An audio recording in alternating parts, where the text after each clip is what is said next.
So let me turn to Steve Sherrill, which really has something I think is really important for us this evening in his What Do You Want to Talk About segment, and something that is sad at the same time. So, Steve, I'll turn it over to you. Thank you. Thank you. Well, tonight we're going to talk about protecting our models from theft. I don't know if John Garrity, an Australian modeler, has had a very serious theft of some displays, models that he took to a train show. I don't know where he was supposed to be on here. He was on earlier. Maybe he'll come on before I finish. I have tried to ask a lot of modelers if they have any special markings on their models that could identify them. And I have yet to have one tell me, yes, I have some sort of marking that would help to recover something that's stolen. I went to NMRA. I could find nothing that they give advice on. I've kind of talked to a couple of shop owners, hobby shop owners, to see if shoplifting is a big problem for models. Now, I know at the train shows, I'm hearing that some of these train shows, some of this in-scale stuff, which is easier to stick in your pocket, and some other tools and things like that, small tools, are starting to disappear. I know when I take my models to a show, I really watch them pretty much, and I don't get out of the sight of them. And at night when I leave, I take the models with me. I do not leave anything at the show site, even though they may have people staying there watching the stuff overnight. My concern is during the event. Some of these events, we have so many people that they're 3 and 4 deep. Somebody can reach in there, grab one of your models, and next thing you know, you're looking for it the next day. And with even our expensive figures, such as the ones that Ian do, they're worth over $50. And so one of those figures can disappear real easy. So, you know, when you have an open house, you need to have somebody to help you. Just like at the train shows. I know when Greg and I are at the show, we're by ourselves, you know. Maybe I'll relieve him or he'll relieve me. But sometimes we can't get in touch with each other because he may be far away from me. So you kind of rely on the people next to you to watch your stuff. But this is becoming a problem, I fear. And I didn't know if anybody else had any situations come up where they had missed some items or they had heard about any of this going on. I know if John gets on here, he has documented all his models with pictures, which is a great idea. Take pictures of your models so you can refer to them, either for insurance purposes or to identify them if they happen to be recovered. Photos. Take lots of photos of your models. You know, sometimes these models, they do get damaged with people handling, and you need photos to recover if they happen to be insured.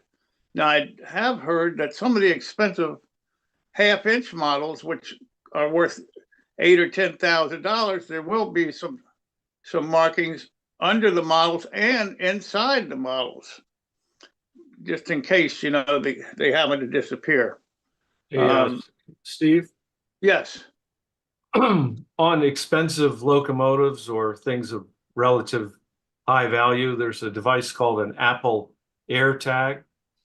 Okay. You can hide it on a locomotive, for example, or say one of my scratch builds that I hold dearly, and then it emits a Bluetooth signal that jumps from user to user, so you could follow it all the way across the country. But they're about 4 for $75, roughly, $20 a piece. And for like a brass locomotive or something of value, you can hide one in there, and if somebody takes it, I mean, you can follow them all the way to the parking lot. Your phone, it's a Apple location tracking feature, so you can just look at your phone and say, "Oh, here's the car that it's in. Wait by the car if necessary." Yeah. Bat in hand. Now, Tom, is this something that you would, let's say you bought the 4 for $75. Is this something like you would have a posting saying that your models are protected by this service? Well, you could say that, or you could say protected by Apple AirTags, Yeah. but then they would look for it. So I would probably go on the premise that it's better to have it secret, and just in the off chance, I don't think it's that rampant, but in the off chance somebody steals something, I mean, before they leave the parking lot, you'd know who it is. Or Well, even yeah, you get a notification when it gets a certain distance away from you too. yeah, it'll go all the way across the country. But What was yeah, that called again, Tom? What was that called again? It's called an Apple, from Apple products. Apple AirTag. Apple AirTag. They're like Okay. little buttons on your shirt. it's basically a battery on a little computer, and it talks to all the Apple phones around and says, "I'm here," and that communicates on a network. And if you own it, it tells you where it is. It's great to put Okay. them in you put one in your bag when you go on a plane trip and watch where your bag goes. Okay. I haven't heard anything about that, though. That was, wow, I didn't realize that. My wife has one on her phone because she never sets her phone down in the same spot. So she can, she can go to her computer and find where her phone is, for example. Well, see, my wife would need one of those. She never puts the phone down. We're both going to be sleeping in the doghouse. I see that. But check it out. They're you can get them on online at Amazon, for example. As long as you have an Apple phone, they probably have the equivalent for the Android and the other stuff, but definitely Apple has it. Yeah. So, Tom, do you do any other kind of marking on any of your buildings or anything like that? No, I don't. No. I mean, and see, I was thinking, yes, this is for protective purposes, but also if you wanted to pass your model construction on to somebody else, that there would be a record that they could always say, "Hey, that was Tom Farrell. He built this in X year," Yeah. Because when you get to be real famous, that that's some value. I'm working on it. No, when I go to these shows, and if I'm doing a build along, like you and I have been to Al Judy's show, for example. Yeah. I do these scratch build workshops. At the end of the show, I don't leave my models out in the room. I take them back out. I repack them up, take them back out to my truck, and look it up. I just don't want to take any chances. I doubt anything would happen, but nothing's definitely going to happen if they're not there. Well, at these shows, I mean, there's so much temptation. I mean, you could take windows, you could just do a lot of stuff that really don't take up any space. You have to go on the premise that 99.99% of model railroaders are honest, and but those that aren't, and you have something really valuable, investigate the AirTags. That's one solution. Yeah.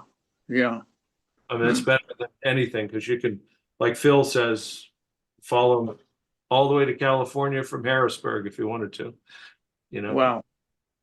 But if it's virtual, it just jumps it just jumps from phone to phone to phone to phone.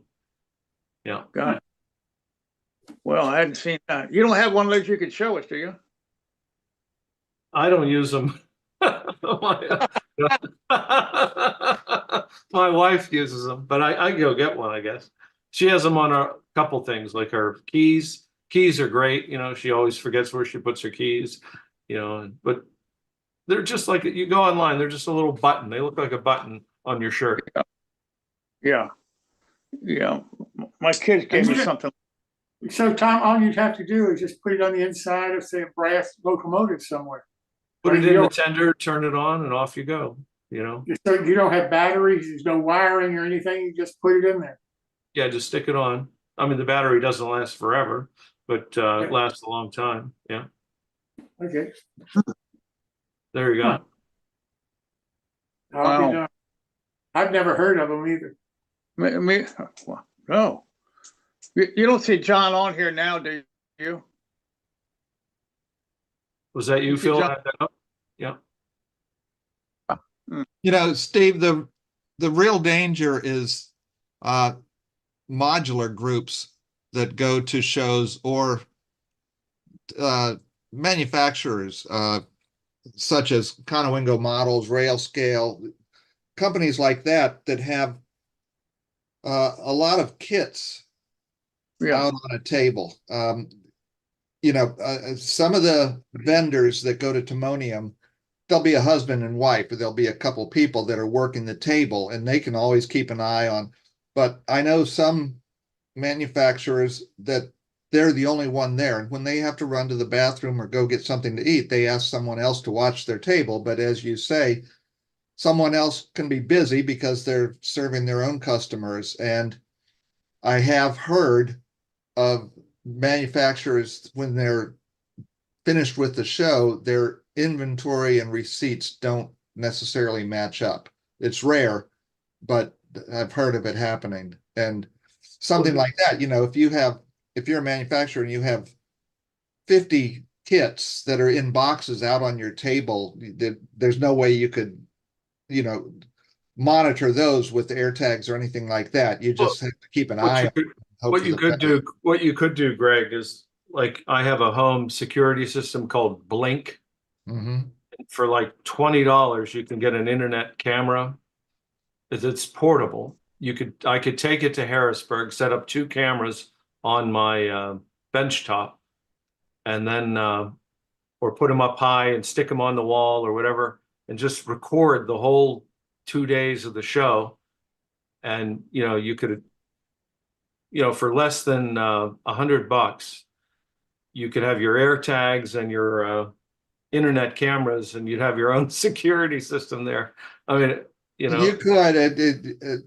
It's a shame that you have to think about something like that at the shows, but yeah. I mean, it's, if you want to go, I mean, it's short change now to use technology if you really want to do it. The Blink cameras, the internet cameras are very inexpensive, and these tags, between the two, that, and the right to carry, I think you're in business. Yeah.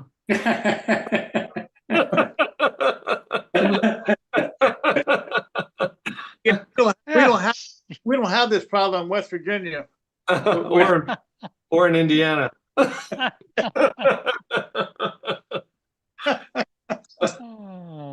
Oh my God.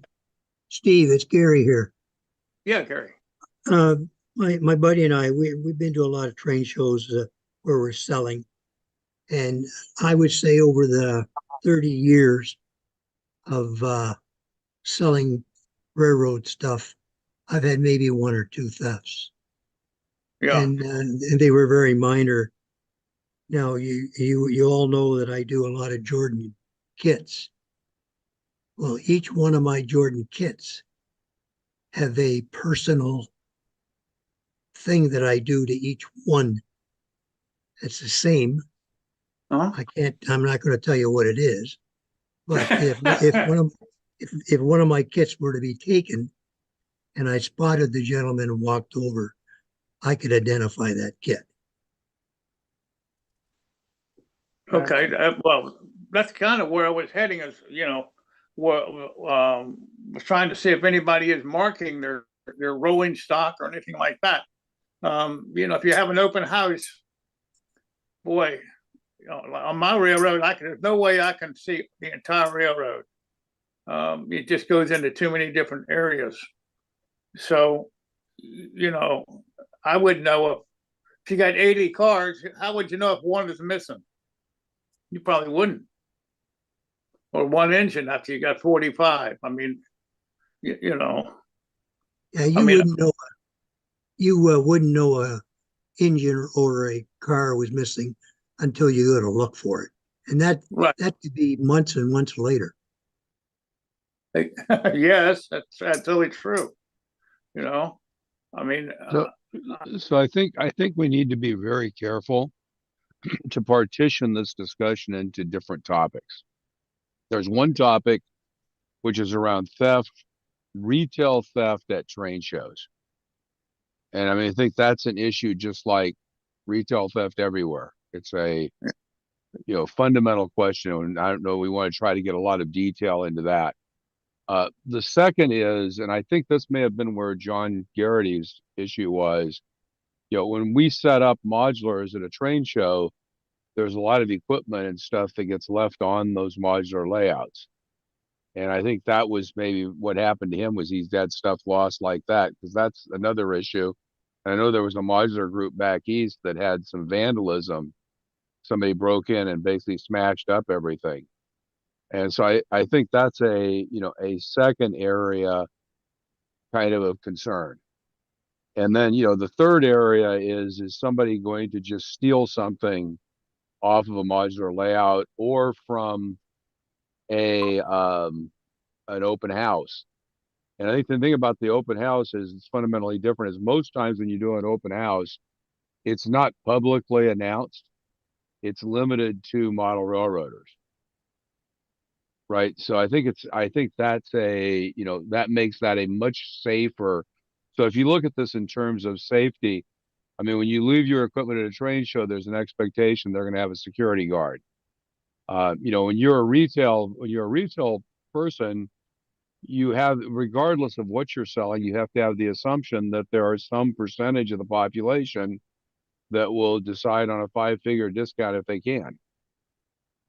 So, and I think then on the other side, you look at it and say, are people who come to your open house that are from a convention, or, it's open as part of a local divisional meetup, or your club, do you decide to invite people over from your club? The odds there, I think, of somebody, stealing something off your layout are pretty low.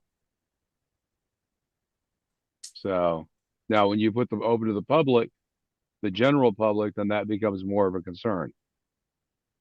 I mean, I remember the layout that was in Sacramento, actually outside of Sacramento at a fairgrounds, and I asked them when they were open, and I said, these times, I said, oh, you're not open Friday nights. They said, you can't be open Friday nights. When they get drunk, they grab.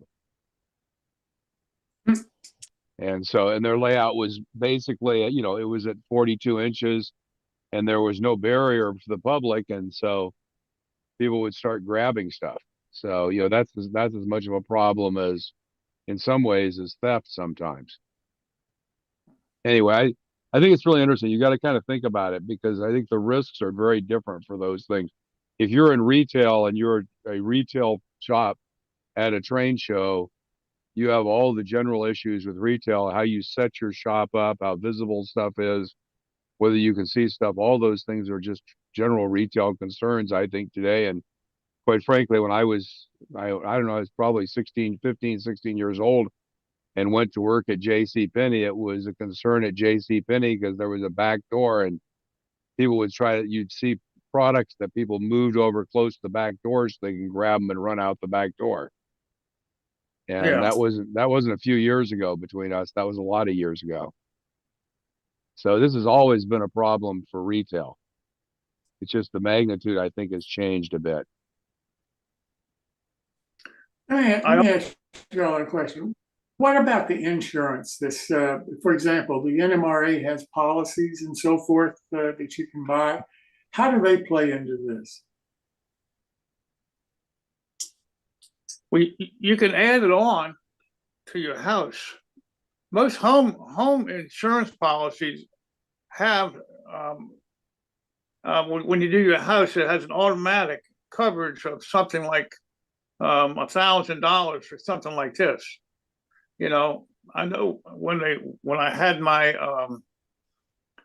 tremors and all that kind of stuff stolen was $3,000, and I didn't. They just paid for it. You know, sold out of my building in the back, and I didn't even know for a week or so because I didn't go back there. But you know, but you can get those policies, those special policies. Yeah, they're riders. I got to do that. Thank you for the reminder. Yeah, I got to do that. Your trains might come beneath arts. As an art collection. And so, like somebody mentioned, write it all down, the descriptions and that, and take photographs and keep them in a safety deposit box or someplace, in case you had a fire and the house burnt down. You still have the I had a friend, one of the guys in our division, his house burned to the ground. He lost his railroad, but it had been in model railroader, and he had a lot of photos that he was able to document what he had, and he got his own adjuster to go through it and talk about everything, and he got a goodly chunk back for what it is. He'll tell you it doesn't recommend that as a way to get a new layout, but it's but it did he did, because he was able to document what he had, that worked. Now, if somebody steals $130 locomotive off your layout, you've probably got a $500 deductible on your homeowner's insurance, so you're not gonna get anything for that. I think it does happen, doesn't happen very often, and you do have to be a little vigilant if you got people in that you don't know. Now, the NMRA does have 3 different plans: the inventory plan, blanket plan, and a layout plan that they offer. I have not investigated them, but I kind of looked at them about a year ago and thought about it. Yeah, it's not cheap, but it's it's if you've got a lot of expensive stuff, it's probably worth it. I see John Garrity's joined us. John, you there? He's muted. He's muted. Unmuting. Okay. Hello. Okay, John. Share with us what has happened to you. Okay. We were moving our layout from Sydney to Melbourne. It's a distance of about 800 miles to do a 2-day show. Halfway, we pulled up in a town on the Victorian border called Albury. I live in the state of New South Wales. The show was actually in the state further south is adjacent is Victoria. The show is actually based in a Melbourne suburb called Sandown. It's famous for its car racing circuit as well as its horse racing circuit. It's a dual purpose kind of racetrack. You can have GGs or fast cars. Okay, so on the way down, I stayed in one hotel. My partner, who's hauling the trailer, stayed in a different hotel in one of the Albury suburbs. What we didn't realise was the suburb he was staying in was basically theft central for the Albury region. Overnight, someone broke into the back of his ute, which is, I think, a pickup, aka he's got a 1.5 cab pickup truck, which he uses to move the trailer.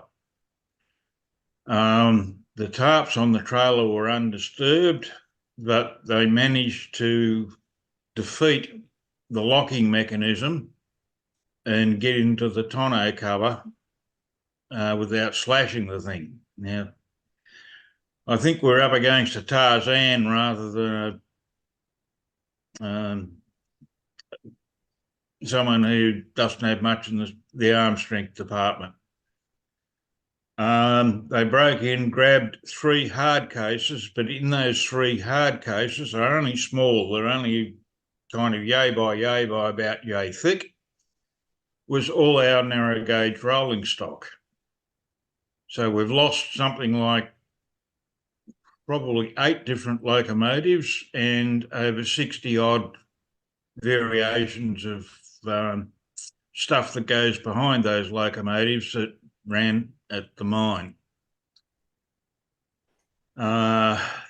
It looked very, very much like a smash and grab. The rest of and there was other stuff in the ute that got left behind. The rest of it looked undisturbed.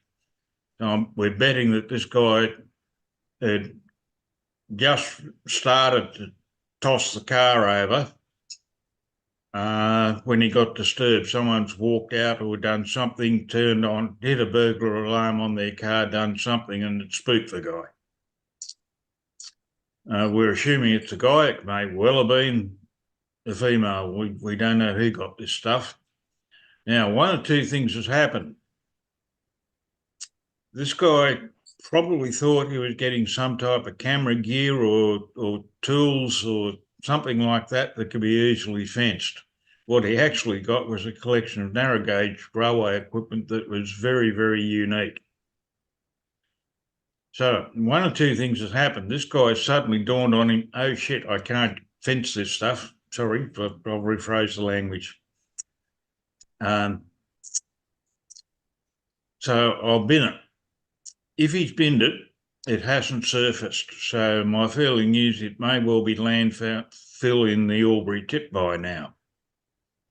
Or he's had a contact which has been able to fence it to, let's say, a very, very private collector. Who will bury this collection in the bottom drawer. We'll drag it out periodically, and if you've seen the Lord of the Rings movies, like Gollum, he will kind of drag it out, look at it and say, precious, precious. And it will never ever see the light of day again until this guy either dies or it's unsold. If this guy happens to die, his estate will try and sell it and it will surface. I had a run-in many years back with a similar type collector who managed to thieve 4 locomotives from my N-scale club layout that we were displaying with another club. 4 years later, I get a phone call from one of the members of that club saying, I think I might have found your locomotives. Can you describe how they were built? So 2 of the locomotives were mine, 2 of the locomotives were another one of our members. So I rang him up and said, how did you build that? So he gave me chapter and verse. I was able to go back to the guy who thought he'd seen it. Following day, he kind of went and had a look at the layout again, said, oh, they look interesting. Any chance of having a look at them? So the guy handed them off to my mate. He looked at it, verified that they weren't your usual version of the locomotives, and they were the 4 missing locomotives. Sometime after the exhibition, it was quietly suggested to this guy that he might like to hand those locomotives back because they were stolen property and could be proven as such. He said, oh no, they're all my own work. I did all the paint work. I did all the modification time. And he insisted that they were his. What I found out later, there was a subsequent visit by my mate who had a friendly policeman with him. The friendly policeman kind of suggested that he might like to hand those 4 locomotives over now, or he would be charged with receiving stolen property. The 4 locomotives got very, very quietly handed over, and we got our locomotives back. So I know the quiet approach can work. We just need to find our collector, mate in inverted commas, who's got this stuff buried, if it's buried. Now, I don't know which way this has gone, but it's a 50-50 bet. It's either landfill or some very private collector's got hold of it. That collector need not necessarily be in Australia, because this stuff is that unique.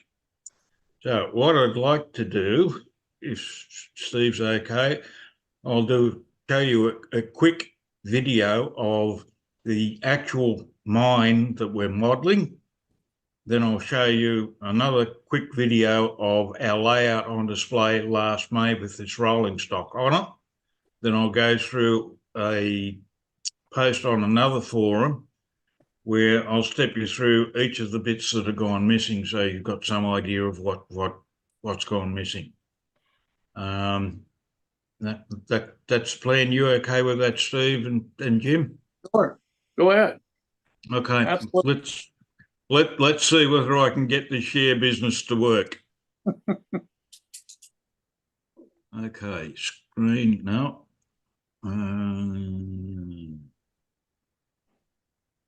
Where the places are we?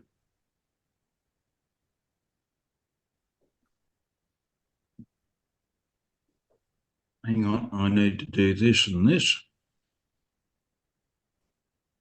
Share. Okay, so where's my...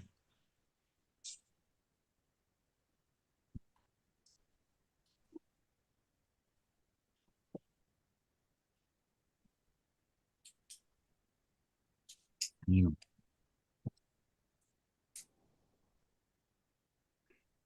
John, This- I hate to say this, but Click on your browser down there. Click on, yeah, there you go. Now you're on your browser.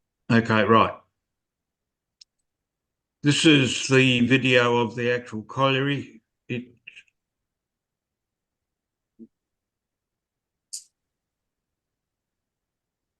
That locomotive was built in 1865. It's the oldest operating locomotive in New South Wales when this video was shot, probably in 1950.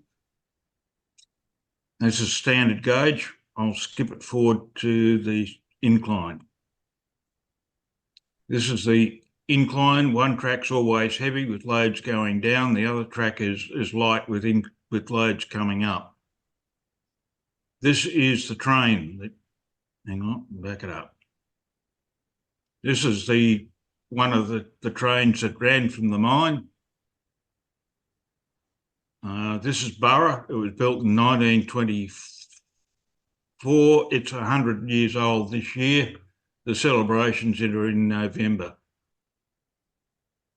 That's about 3/4 of a tonne of coal in each skip to a tonne of coal.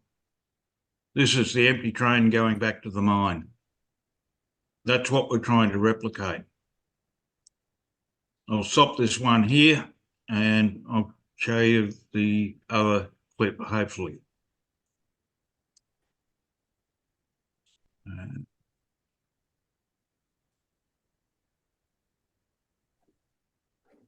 Okay. Can you see what's been stolen? I'll drop the other video if we're under time pressure. yeah, that's good. Okay. This is the first Corrimal Crouse. It was built in 1891 in Tasmania. Was retired. Corrimal bought it in about 1906. It ran till just prior to World War II. Later on, it went over on its side. That is a model that was built as a brass fold-up etch kit by Bruce Green out of South Africa. The kits are as rare as hen's teeth. We had one of those locomotives stolen. It's got operating Stevenson valve gear on the outside in this area here. Can you see where the cursor is? Yes. Okay, all that eccentric gear works. This is Burra 1924 as built. It was the only loco on site with a diamond stack. Photos if you see a photo of Burra with a diamond stack, it's between 1924 when it arrived on site and 1945 when it was reboiled. That's built on a Barkman Percy, and one of our 3D coal skips is behind it with 6 straight spoke wheels. Those wheels were our own custom design that were fabricated in the UK. Okay, there's the other Burra, the reboiled Burra. It had Burra nameplates on it when it got hoisted. This locomotive here, the black one, is a Fleischmann Magic Trains Staines. This is more or less standard out of the box, but painted industrial grime.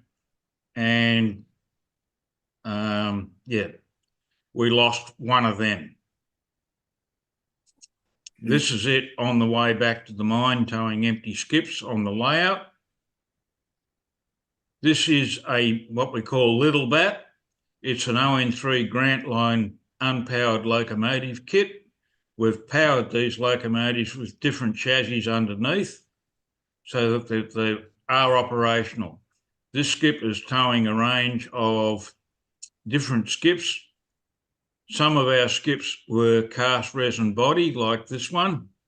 Some of our skips, like the one immediately behind the locomotive, are a later design that's fully 3D printed bodies. Okay, next one. These are some of the cast resin bodies awaiting tipping at the mine. We run live coal loads down to 25% grade, tip them out automatically at the bottom, and then send the empties back uphill. This is one of the skips being magnetically hauled uphill. Under the skip is a strong magnet. Under the track is a strong magnet on a chain. You drag the chain along under the track. The magnet on the skip wants to follow it. The chain's dead straight. The wheels roll around and the skip looks like it's being hauled on the incline. It's all black magic. This is the grey one, is one of our 3D printed skips in the raw before it gets its paint job. The one heading uphill is one of our resin cast bodies. Both of those are on straight wheel skips. Okay, we lost these 2 trains as well. These are dedicated with little bats to the underground men and materials portal. Basically, this stretch of track lives under a hood and the train shuttles out to the mouth of the portal, sits out exposed to the public where the public can see it for about 2.5 minutes, then it kind of scurries away and 30 seconds later the other train comes out.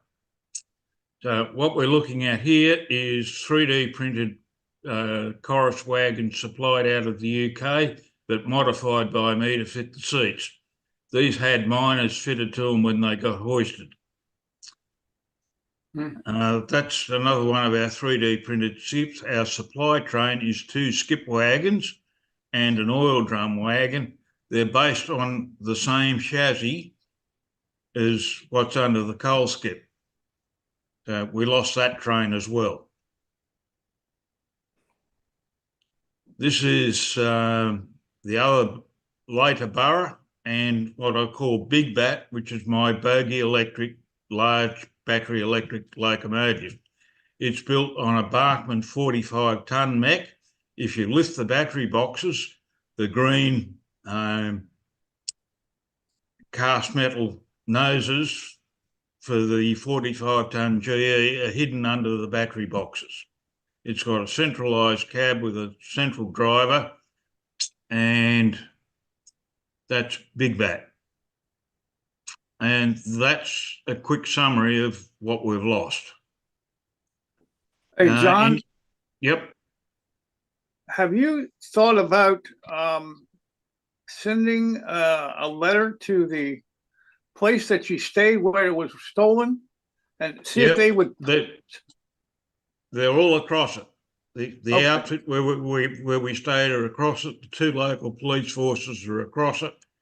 Yeah. The local hobby shop is looking for it. All the pawnbroking stalls in Albury and adjacent regions are looking for this stuff to turn up. So far, it hasn't, which kind of leads me to believe it may have gone either into landfill or a private collector may be in the process of squirreling it away, never to be seen again. Wow. That's where we're at. At present, we're rebuilding. I'm going to drop out of screen share. So, any questions? Wow. Well, they all Well, did. John, I think we all feel sorry for you and hope you get it back. Okay, It's, I'll hold this up. Camera. Where are you? This is one of our 3D printed chassis. Notice that they're inside bearings. Yeah. There are very, very few inside bearing wagon chassis available. This is one of our 3D printed raw skip bodies. We've got the iron or steel strapping 3D printed on it. On the inside, it's relatively plain. Yeah, they're very, very durable. It's ready to get glued to. I'm in the process of working out how many couplings and wheels I need. The couplings are a very, very unique coupling from the UK. They're supplied by an outfit called DG. They're DG couplings supplied by Wizard Models out of the UK. So again, they're a prong and loop type deal. In the UK, they're used for delayed action with a metal loop. Because of the strong magnets we're using under the track, we're using brass wire formed up as the loop. So they're not a standard DG coupling. We've modified them to suit our designs. Okay. well, listen, I hope you can come back next week, John, and give us an update. Maybe you'll get lucky, and by next week you'll have found it all. I hope so. I could do with a good Easter present. Well, thank you so much for being here this evening. We really do appreciate it. Steve, you got Okay. anything? No, I'm finished. I'm done. Okay, well, we'll see you next week too. Thank you so very much, both of you. We really do appreciate it. And best of luck, John, on getting all of that great equipment back again. Okay, next week, if Steve's agreeable, I'll run the little 3-minute clip about how we've. That would be great. That would be great. Yeah. Absolutely. Okay. Look Okay. forward. Out and gone and back to lurk mode. There you go. We'll look forward to it, John.